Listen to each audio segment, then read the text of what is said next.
مرحبا،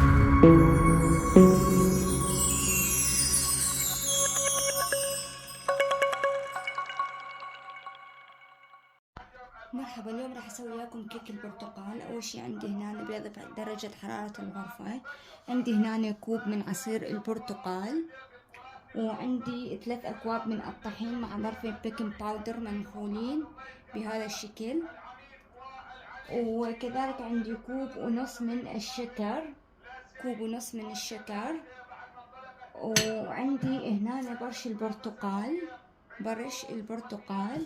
وعندي هنا 3 معالق كبيرة من الزبادي اللبن احنا نسميه بالعراق، وعندي زيت شويونة يعني ربع هيك شي. اول بداية راح نسويها راح اخفق البيض. بعد ما ضفت البيض راح اخفقه بدرجة حرارة الغرفة. طبعا البيض راح اخفقه على سرعة.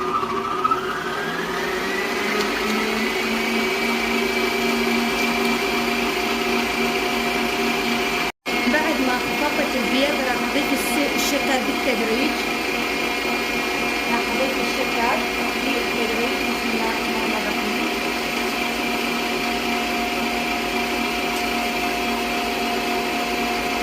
وأظل أخفق أعلى سرعة لحد ما تتجانس المكونات ويصير القوام كريمي.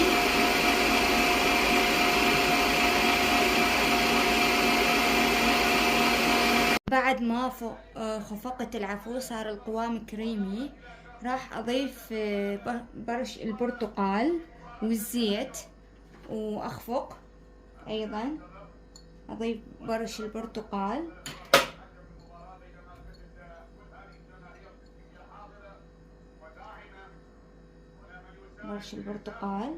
وراح أضيف الزيت. بسم الله الرحمن الرحيم. وراح أيضا أخفق. ثم بعد ذلك هسه بعد ما ضفت برش البرتقال راح أضيف قليل من الطحين بالتدريج. أضيف الطحين بهاي الطريقة. بسم الله الرحمن الرحيم. وبعدها راح أضيف عصير من البرتقال.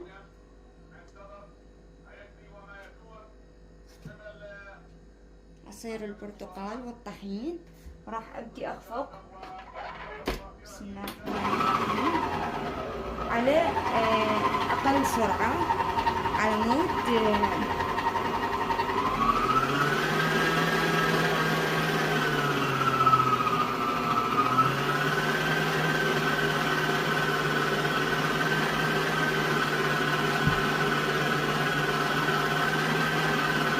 راح أضيف الطحين بالتدريج.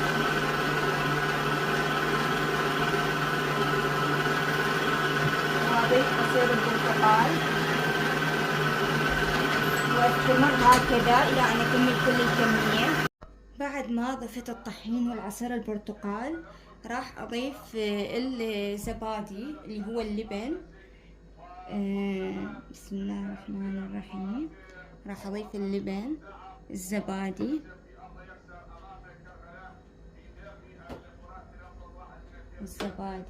اللي هو اللبن.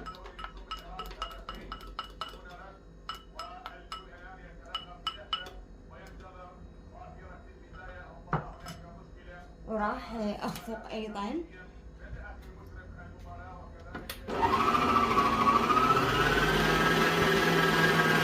هسه بعد ذلك عندي قالب. قبل لا أبلش بكل المكونات أكون داهنته بالزيت والطحين. راح أصب الخليط بالقالب. وقبلها أكون أنا عالقة الفرن مجهزته. راح أصب القالب. بسم الله الرحمن الرحيم. أقصد الكيك العفو. أصبه بالقالب بهذا الشكل. ثم بعد ذلك